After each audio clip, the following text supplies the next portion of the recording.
तक हमने आपका आईएलडी बनाना सीखा था। अभी तक हम आपका सिंपली सपोर्टेड बीम के लिए बनाना सीख चुके हैं एंड आपका ओवरहैंगिंग बीम के लिए बनाना सीख चुके हैं, है ना।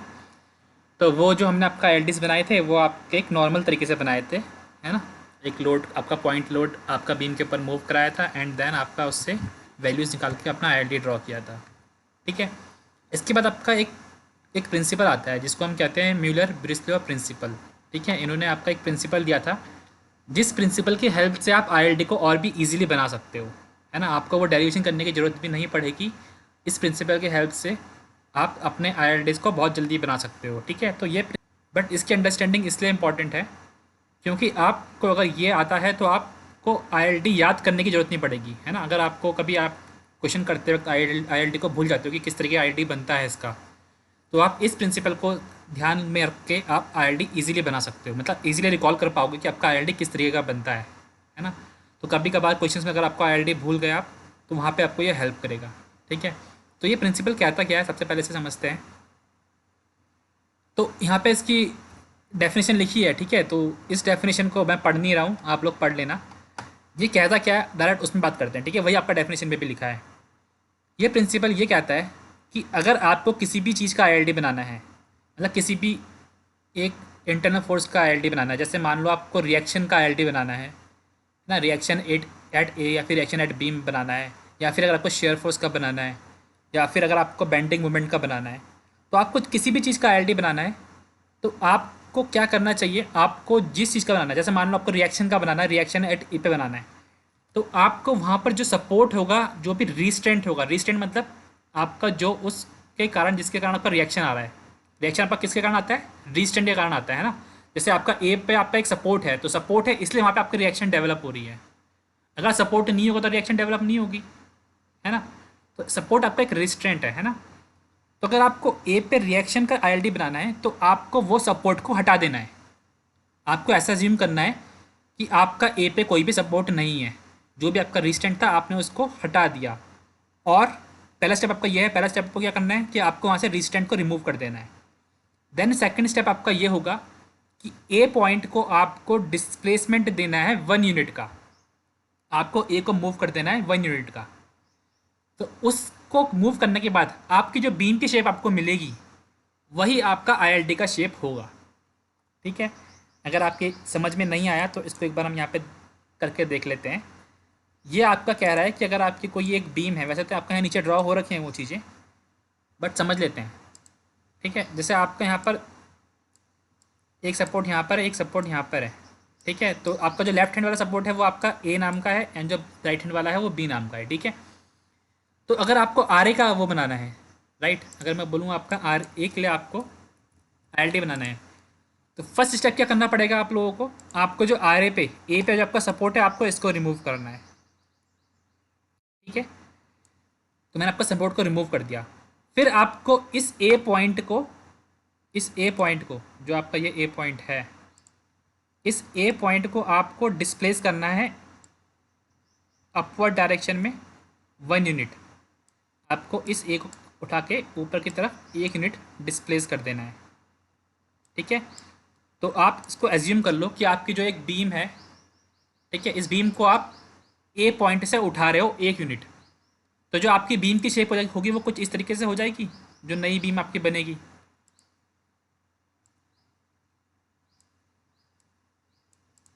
राइट। इस तरीके से आपकी बीम उठ जाएगी, है ना। आपकी जो ये बीम थी उसको आपने यहाँ से उठा के ऊपर कर दिया, ए से उठा के ऊपर कर दिया, है ना। सभी को समझ में आया ये? क्लियर है? एक बार मुझे है ना बोल दो। सभी बीम्स के केसेस में ये आपका प्रिंसिपल एक्सप्लेन कर रहा हूँ, ये प्रिंसिपल आपका हर जगह वैलिड होगा, है ना। आपको बस ध्यान रखना है किस तरीके से करना है ना। ऐसे आपको थोड़ा इसमें ऑब्वियसली आपको जब आप ये प्रिंसिपल कर रहे हो तो आपको अपनी इमेजिनेशन अच्छे से रखनी पड़ेगी, है ना। एक बीम को आप एक लकड़ी के लॉक की तरह समझ लो, है ना, एक प्लैंक समझ लो। तो आप एक काम कर रहे हो, आप एक साइड से प्लैंक को अपनी तरफ उठा रहे हो ऊपर, है ना। एक प्लैंक आपका ज़मीन में पड़ा है, आपने एक ए पॉइंट से प्लैंक को ऊपर उठा दिया 1 यूनिट डिस्टेंस में। तो आपका प्लैंक कैसा बन जाएगा, ऐसे बन जाएगा स्लोपी टाइप का, है ना। आपका प्लैंक ऐसे बन जाएगा, स्लोप बन जाएगा इस तरीके से। आपने यहाँ से उठा दिया 1 यूनिट, है ना। तो जो आपकी ये बीम की डिफ्लेक्टेड शेप हुई वही आपका आईएलडी होता है आरे के लिए। तो आपका आरे का आईएलडी भी कुछ इसी तरीके का होता है। सर तो जैसे ओवर हैंगिंग बीम होगा तो उसमें भी हाँ एक ही यूनिट उठा देंगे तो लेफ्ट साइड में अगर हाँ उसका ओवर हाँ हैंग है तो बिल्कुल। उठा वो फिर स्लोपिंग होगा। हाँ जैसे आपकी ओवर हैंगिंग बीम का भी आपको दिखाता हूँ। जैसे ओवर हैंगिंग अगर आपकी बीम है तो वो समझ लो आपकी कुछ इस तरीके की एक बीम है, और इसमें आपके दो सपोर्ट लग रहे हैं, है ना। एक सपोर्ट यहाँ पे बना देता हूँ, सपोर्ट यहाँ पे बना देता हूँ। तो जो आपकी ये बीम है कंटिन्यूस बीम है, राइट। मतलब आपका एक ही प्लैंक है, आपका दो जगह पे सपोर्ट कर रहा है, एक ए पे एक बी पे। तो जो आपका ए वाला पॉइंट है इसको मैं पहले रिमूव कर दूंगा, ऐसा आपका सपोर्ट हटा दूंगा। एंड देन इस ए वाले पॉइंट को, जो आपका ये ए वाला पॉइंट है, इसको मैं आपका ऊपर उठा दूंगा यहाँ से मुझे एक यूनिट उठाना है, ठीक है। मैंने आपका एक डिस्टेंस उठा दिया, ठीक है। उठाऊंगा तो आपकी जो बीम होगी वो कुछ इस तरीके से बन जाएगी, जो आपकी नई बीम आएगी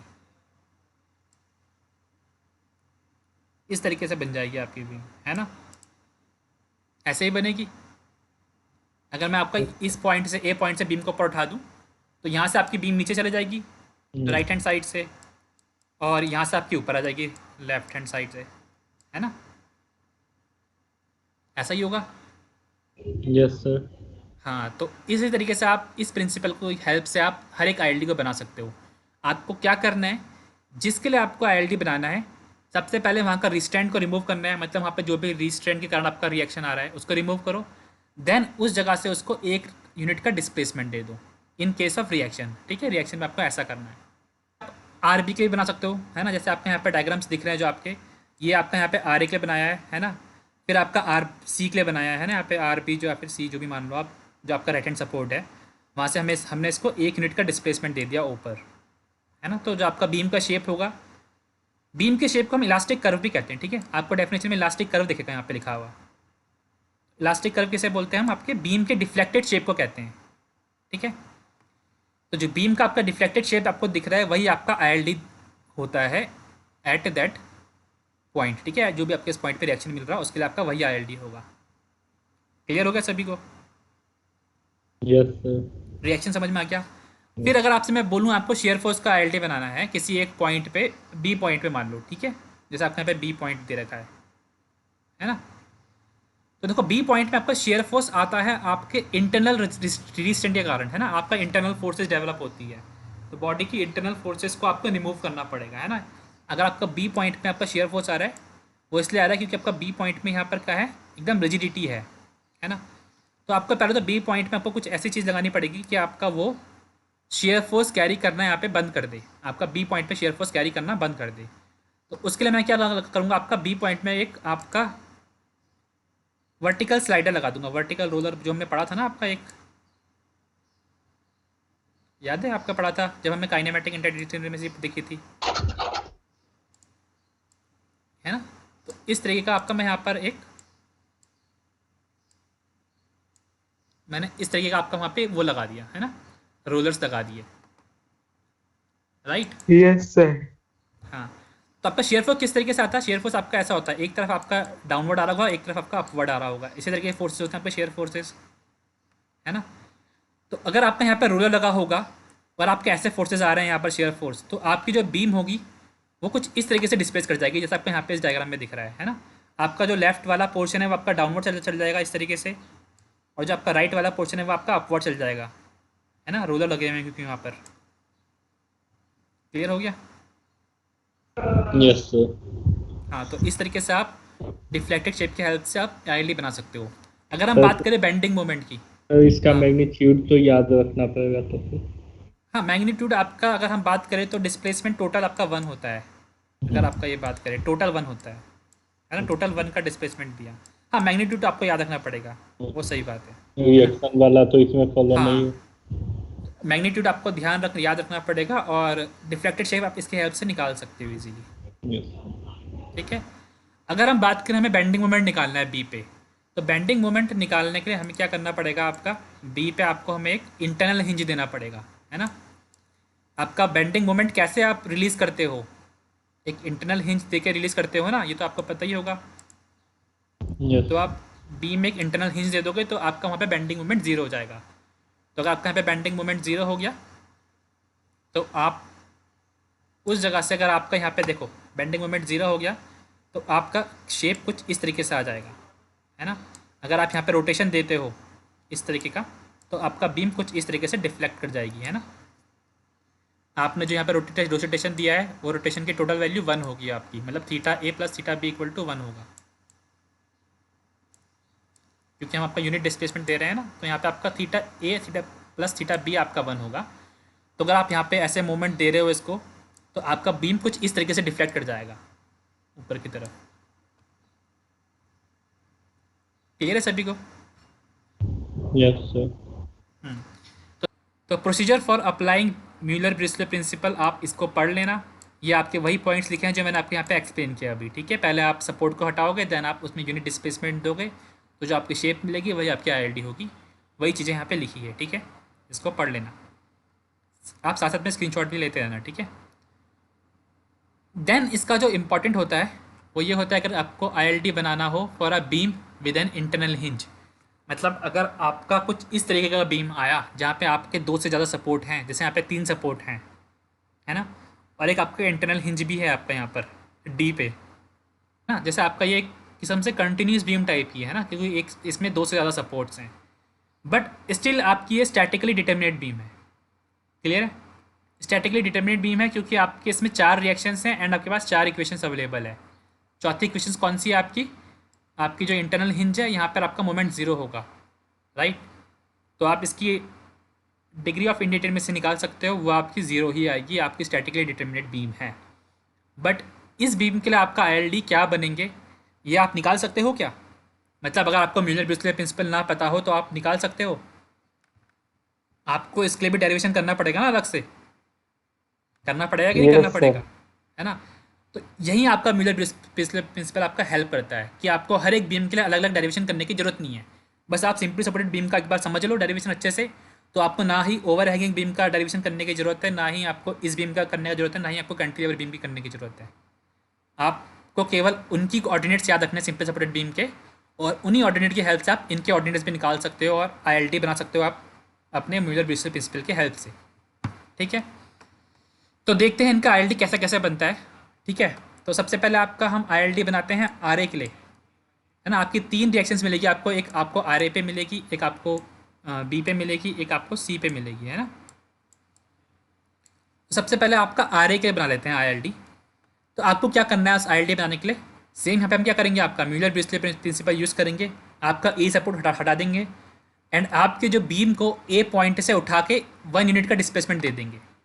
तो यहाँ पे हमने इसको 1 यूनिट का डिस्प्लेसमेंट दे दिया, ठीक है। तो अगर हम इसको 1 यूनिट का डिस्प्लेसमेंट देते हैं तो आपकी जो बीम की डिफ्लेक्टेड शेप होगी वो कुछ इस तरीके से होगी जैसे आपको दिख रही है ना। अब आपको ये अगर ये शेप आप नहीं बना पा रहे हो तो दैट मीन्स आप इमेजिन नहीं कर पा रहे हो कि किस तरीके की आपकी बीम है। आपकी ए से लेकर सी तक आपकी एक सिंगल बीम है, ठीक है। क्लियर है? और आपका जो डी है वहाँ पे आपका एक इंटरनल हिंज है। तो इंटरनल हिंज आपका किस तरीके से वर्क करता है मैंने आपको बताया था शायद एक बार पहले भी, कि अगर हम इसकी एक बार यहाँ पे देख लेते हैं आपका जो बीम किस तरीके से होता है आपका। जैसे मान लो आपका ये एक मैंने बीम बना दिया, ठीक है। तो ये पॉइंट आपका ए हो गया, ये पॉइंट आपका बी हो गया एंड ये पॉइंट आपका सी हो गया, ठीक है। ठीक है, तो आपका जो बीम है आपका बीम सपोर्टेड है कुछ इस तरीके से सपोर्टेड, ठीक है। यहाँ पे मतलब आपका कुछ ऐसे बीम आपके इस एक सर्कल है उसके अंदर से पास होकर जा रही है आपकी बीम, राइट। कुछ इस तरीके से आप एज्यूम करो कि आपका जो बीम है बी पे किस तरीके से है, बी में आपका एक सर्कल टाइप का है कुछ इस तरीके से और आपका बीम इसके अंदर से पास हो रही है, ठीक है। फिर अगर आपका हम बात करें डी का, तो इंटरनल हिंज में आपका किस तरीके से आपका बीम है उसको समझो आप लोग। जो आपका ये डी पॉइंट है, ये डी पॉइंट किस तरीके से है, आपकी यहाँ पे 2 बीम है, एक आपका बीम यहाँ पे ख़त्म हो जा रही है और एक बीम आपकी यहाँ पे ख़त्म है। मतलब आपके एक बीम ए से स्टार्ट है और आपके इस पॉइंट तक ख़त्म है, और एक आपकी बीम सी से स्टार्ट है इस तरीके से है। और आपके ये 2 बीम्स को हमने क्या करा है आपका यहाँ पे पिन से आपको इसे कनेक्ट कर दिया, एक पिन डाल दिया इन दोनों बीम के बीच में, है ना। तो ये पिन क्या करेगा, आपका यहाँ पे रोटेशन अलाउ करेगा आप लोगों को। तो अगर मैं आपको यहाँ पे सी पॉइंट को, ये जो सी है, इसको आपका मैं ऊपर उठा दूँ, मतलब थोड़ा ऊपर उठा दूँ 1 यूनिट, तो आपका ये बीम कुछ इस तरीके से डिफ्लेक्ट कर जाएगी, इस तरीके से, है ना। और इसके बाकी का आपका लेफ्ट हैंड साइड में कुछ भी डिफेक्ट, आपका आंसर कुछ भी मतलब आपका डिफ्लेक्शन नहीं आएगा, क्योंकि आपका यहाँ पे पिन जॉइंट है ना। आप इसे समझ रहे हो, क्योंकि आपका यहाँ पे पिन जॉइंट है, तो आपका जो सी पॉइंट अगर आप उठा रहे हो तो लेफ्ट हैंड साइड में आपका कुछ भी डिफरेंस नहीं आएगा। इसका एग्जांपल आप कुछ इस तरीके से समझ सकते हो, जो आपका हाथ है ना, जो आपके हाथ में बीच में कलाई होती है ना, तो आप अपने हाथ को ऊपर नीचे कर सकते हो, और आपका जो बाइसेप्स वाला पोर्शन होगा वो आपका मूव नहीं करेगा, है ना। क्लियर है। अगर आप अपने हाथ को स्ट्रेट करते हो, और अगर आपका हाथ का जो कलाई है ना, जो जॉइंट होता है, वो आपका ऐसा इंटरनल हिंज एक्ट करता है। आप इंटरनल हिंज के नीचे वाला पोर्शन, जो आपका पाम वाला पोर्शन है, उसको ऊपर नीचे कर सकते हो, और आपका जो बाइसेप्स वाला पोर्शन है वो मूव नहीं करता है। कुछ इसी तरीके से है आपका यहाँ पर जो इंटरनल हिंज है आपका, इस तरीके से है कि अगर आप सी पोर्शन को ऊपर कर रहे हो तो आपका इधर वाले पोर्शन में कोई इफेक्ट नहीं पड़ेगा। क्लियर। अगर आपको अब भी समझ नहीं आ रहा है तो आप एक काम करना, दो छोटे छोटे फट्टे लेना या फिर कागज़ गत्ते कुछ बनाना, और उन दो को कनेक्ट करना एक पिन से, है ना। एक आल पिन वगैरह होगी आपके पास। आप एक इस तरीके से एक फट्टा लेना, और एक दूसरा फट्टा लेना कुछ इस तरीके से, है ना, छोटा सा ले लेना, और इस फट्टे को इसके ऊपर रखना ऐसे, एंड यहाँ पे एक आल पिन डाल देना अंदर। ठीक घर है। के दरवाजे से नहीं कर लेगा? हाँ घर का दरवाजा से? हाँ, घर का दरवाज़ा में भी आपका हिंज होता है, बट आपका अगर हम बीम में बात करें तो बीम ऐसे कुछ इस तरीके से होगा आपका। एक आप ये ले लो और दूसरा ये ले लो, है ना, और बीच में आप एक पिन डाल दो यहाँ पर। तो फिर आप इसको मूव करके देखना अपना, आप अगर आप 2 को मूव कर रहे हो ऊपर, तो आपका केवल ये 2 मूव करेगा ऊपर, आपका 1 वाले में कुछ भी असर नहीं आएगा, है ना, क्योंकि यहाँ पे पिन है केवल। आपका ये फ्री टू रोटेट है आपका ये वाला अलग से, राइट। ऐसा ही होगा। इतना इमेजिन तो आई कर सकते होंगे आप। तो ये तो सिर्फ वर्टिकल ही मूवमेंट यस में सर। अलाउ करेगा? हाँ वर्टिकल प्लेन में ही ना मूवमेंट सिर्फ अलाउ करेगा, ये तो हाँ हॉरिजॉन्टल में? हाँ, नहीं वर्टिकल में वो अलाउ करेगा, हॉरिजॉन्टल में नहीं करेगा अलाउ। यस। पिन आपका केवल रोटेशन अलाउ करता है ना, आपका हॉरिजॉन्टल डिस्प्लेसमेंट थोड़ा अलाउ कर सकता है वो आपका। इंटरनल हिंज आपको केवल रोटेशन अलाउ करता है ना, ये तो आपने Yes. पढ़ा है। तो रोटेशन आपका अलाउ होगा। तो इसी तरीके से अगर आप समझ लो कि आपका एक बीम है आपकी ए से लेके डी तक, एंड आपकी एक बीम है सी से लेके डी तक, और डी में आपने उसको क्या करा है, पिन कर रखा है, राइट। तो अगर हम आपका इस बीम को, अगर आपके ए से लेके डी तक जो आपकी बीम है उसको अगर हम आपका 1 यूनिट का डिस्प्लेसमेंट देते हैं एट पॉइंट ए, है ना, तो आपकी बीम कुछ इसी तरीके से आपकी डिस्प्लेस होगी। ए से लेके बी से लेके डी तक तो आपकी स्ट्रेट जाएगी, क्योंकि आपकी एक सिंगल बीम है आपकी ए से लेके डी तक, राइट। ए से लेकर डी तक आपकी एक सिंगल बीम है, तो आपकी वो कुछ इस तरीके से स्ट्रेट रहेगी ऐसे, ठीक है। देन आपका सी से लेकर डी तक दूसरी बीम है ना, और आपकी यहाँ पे हिंज हो रखी है, तो वो कुछ इस तरीके से डिफ्लेक्ट करेगी। आपकी जो सी वाला पॉइंट है वो वहीं पे रहेगा, आपका वो नीचे नहीं आएगा, और आपका ये जो इंटरनल हिंज है आपका ये नीचे आ जाएगा। हम आपका बात करें ILD फॉर RB, उसमें क्या करना पड़ेगा आपको, जो आपका बी पॉइंट है, बी पॉइंट में आपका सबसे पहला सपोर्ट हटाना पड़ेगा। देन बी पॉइंट को आपको डिस्प्लेसमेंट, बी पॉइंट से आपको बीम को डिस्प्लेसमेंट देना है कितना, 1 यूनिट का, 1 यूनिट का, ठीक है। तो अगर आप बी पॉइंट से बीम को उठा रहे हो, तो जो आपका ए से लेके जो आपका डी तक पोर्शन का जो बीम है वो आपका सिंगल बीम है, तो आपका कुछ इस तरीके से डिफ्लेक्ट कर जाएगा ऊपर। पर जो आपका डी से लेकर सी तक की बीम है आपकी वो एक डिफरेंट बीम है ना, आपकी पिन के थ्रू ज्वाइन है यहाँ पर, तो वो आपको यहाँ पे कुछ इस तरीके से डिफ्लेक्ट करेगा नीचे की तरफ, है ना। सी से आपका वो ऊपर नहीं आएगा, राइट। ऐसा ही होगा। अगर आज क्लास खत्म होने के बाद भी किसी को समझ नहीं आ रहा है कि ये डिफ्लेक्शन सब कैसे आए, तो मैंने आपको अभी एक छोटा सा एग्जांपल दिया ना, आप घर में इसको कर सकते हो। एक आप अपने एक कार्डबोर्ड लेना, उसकी 2 बीम बनाना छोटी छोटी इस तरीके से, एंड उसको यहाँ पे पिन कर देना ऊपर रख के, है ना, एक पिन कर देना, और फिर इनमें डिस्प्लेसमेंट दे के देखना अलग अलग पॉइंट में, ठीक है। अब देखो ऐसा आपका ये पिन पॉइंट है, अगर मैं इसको यहाँ पे बी पॉइंट से डिस्प्लेस कर दूँ, ऊपर की तरफ उठा दूँ, यहाँ से ऊपर की तरफ धक्का दूँ, तो आपकी जो बीम है वो कुछ इसी तरीके से डिफ्लेक्ट कर जाएगी, क्योंकि इस पिन पॉइंट तक आपकी सेम बीम है, तो आपकी यहाँ तक आपकी बढ़ जाएगी कुछ इस तरीके से, आपकी मूव कर जाएगी ऊपर की तरफ, क्योंकि सेम बीम है आपकी। पर आपकी यहाँ से एक डिफरेंट बीम है, तो आपकी वो कुछ इस तरीके से मूव करेगी। फिर अगर हम आपका रिएक्शन एट सी के लिए आई बनाए है ना, आपका सी में भी आपका सपोर्ट है, और वहाँ के लिए अगर आपका आई बनाए, तो हम क्या करेंगे, आपका सी पॉइंट में जो आपका सपोर्ट था उसको रिमूव करा, और सी पॉइंट से आपका डिस्प्लेसमेंट दे दिया एक 1 यूनिट का, है ना। तो 1 यूनिट का डिस्प्लेसमेंट दिया, तो आपका जो ये बीम है केवल डी से लेकर सी तक ही आपका मूव करा। इसके इधर वाली बीम में कुछ भी आपका डिस्प्लेसमेंट नहीं आएगा, है ना, जो आपको मैंने स्टार्टिंग में बताया था सबसे पहले, यहाँ पर जब का मैंने मूव करवाया था ऊपर, है ना। तो इस तरीके से अगर आप इसको मूव करते हो, तो आपका यहाँ पे पिन जॉइंट है, तो आपका पिन जॉइंट आपका आगे की तरफ कोई भी डिस्प्लेसमेंट आपका अलाउ नहीं करेगा, है ना। आपकी बीम केवल इतने में यहाँ पे अलग बीम है, तो आपकी केवल यही बीम आपकी अपवर्ड डायरेक्शन में मूव करेगी। क्लियर हो गया? Yes sir. हाँ, तो सिमिलरली आपका shear force yes at, sir. अगर हम आपका शेयर फोर्स एट कोई भी एक सेक्शन ई पे निकाल दें, एंड आपका बी पे निकालते हैं, बेंडिंग मोमेंट निकालते हैं ई पे, तो आपको क्या करना है, सेम आपका देखो इस तरीके से डायग्राम बनेगा। आप ई पे शेयर फोर्स डायग्राम बनाओ, एंड आपका यहाँ पे कुछ इसी तरीके से बनेगा जैसे आपका पहले बना है रिएक्शन एट ए पे, है ना। सेम अगर आप बेंडिंग मोमेंट बनाते हो कुछ इस तरीके से, तो आपकी बीम कुछ इसी तरीके से डिफ्लेक्ट करेगी। ठीक है, ये आपका पॉजिटिव होगा और ये नीचे वाला नेगेटिव होगा। क्लियर है shear force and bending moment कैसे बनाना है आप लोगों को? Yes sir. ठीक है, तो हिंज के कारण आपके आईएलडी में क्या चेंजेस आ रहे हैं, आई होप आपको क्लियर होगा।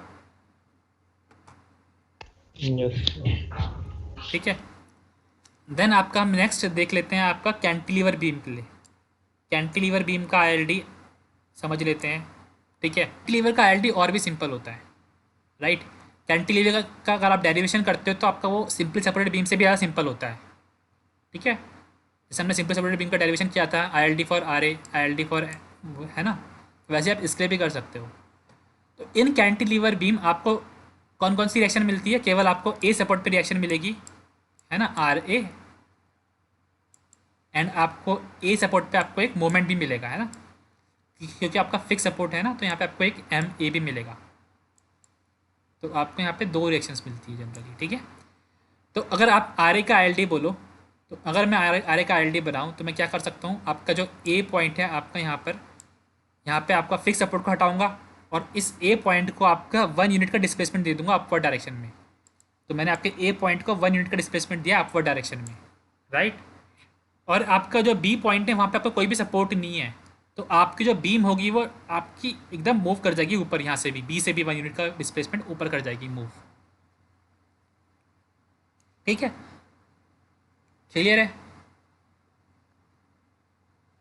ना। अगर आपको ऐसा समझ नहीं आ रहा कि इसमें डिस्प्लेसमेंट में आपका 1 क्यों आ रहा है दोनों तरफ, मतलब आपका ए पॉइंट पे भी आपका 1 आ रहा है, बी पॉइंट पे आपका 1 आ रहा है, अगर डिस्प्लेसमेंट से समझ नहीं आया, तो आप आर ए की वैल्यू को ऐसे समझ लो। अगर आपका एक यूनिट लोड यहाँ पे आपका बी में मूव कर रहा है ना, तो अगर आपका यूनिट लोड है आपका 1, और इसको केवल आपका सपोर्ट कर रहा है रिएक्शन आर ए, तो आर ए भी कितना हो जाएगा आपका 1 ही हो जाएगा, है ना, क्योंकि रिएक्शन एक ही है आपकी।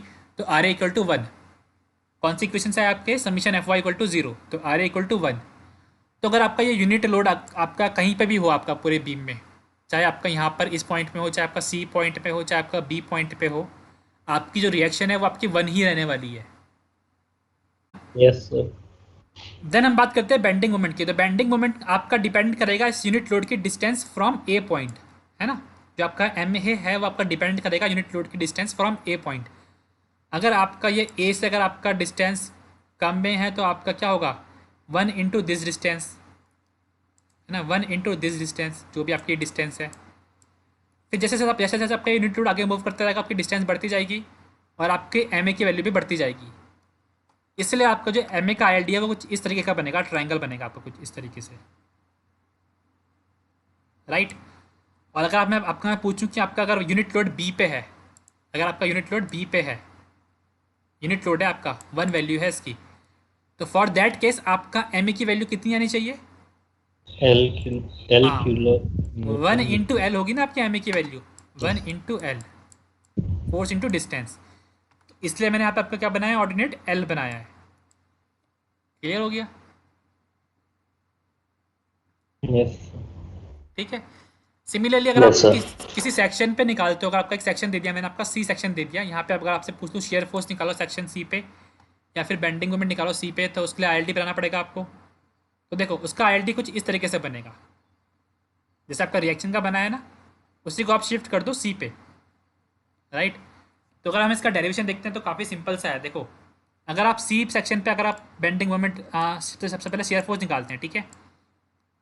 सी सेक्शन पे आप शेयर फोर्स निकाल रहे हो, और आप क्या कर रहे हो, राइट हैंड साइड कंसिडर कर रहे हो, ठीक है। लेफ्ट हैंड साइड मत देखो, क्योंकि लेफ्ट हैंड साइड में आपका रिएक्शन भी है और लोड भी होगा, है ना। तो मैं आपका राइट हैंड साइड देख रहा हूँ। तो जब आपका लोड आपका सी से पहले होगा, मतलब आपके ए से लेकर सी के पोर्शन में आपका लोड है यूनिट लोड, ठीक है। जैसे आपका भी दिख रहा है आपको, आपका लोड अभी कहाँ पर है, ए से लेकर सी के बीच में है, और आप सेक्शन सी पे शेयर फोर्स निकाल रहे हो राइट हैंड साइड देख के। तो राइट हैंड साइड में तो आपका कोई भी लोड नहीं है, तो दैट मीन्स आपका शेयर फोर्स जीरो आएगा, राइट। तो जब तक आपका लोड आपके सी से पहले रहेगा, ए से लेकर सी तक के बीच में रहेगा, तब तक आपका शेयर फोर्स जीरो आएगा। फिर जब आपका ये लोड सी को क्रॉस कर जाएगा, आपका यहाँ पे कहीं पर है सी से लेकर बी तक, तब आपकी शेयर फोर्स की वैल्यू कितनी आएगी, 1 आएगी, अगर आप राइट हैंड साइड देखते हो। आया समझ में सभी को? तो इसलिए मैंने आपका सी से पहले आपका कोई भी फोर्स, कोई भी आईएलडी में कुछ नहीं बनाया, क्योंकि आपका सी से पहले जीरो रहेगा आपका, जब यूनिट लोड सी से पहले रहेगा। और जैसे आपका सी को क्रॉस करेगा तो आपकी वैल्यू 1 रहेगी, कांस्टेंट रहेगी। क्लियर है? एंड सिमिलरली आपका बेंडिंग मोमेंट का बन जाएगा, एंड उसका आपका जेड होगा। जेड क्या है आपका, ऑर्डिनेट आपकी सी के डिस्टेंस है बी पॉइंट से, ठीक है। तो ये था आपका कैंटिलीवर बीम का आईएलडी।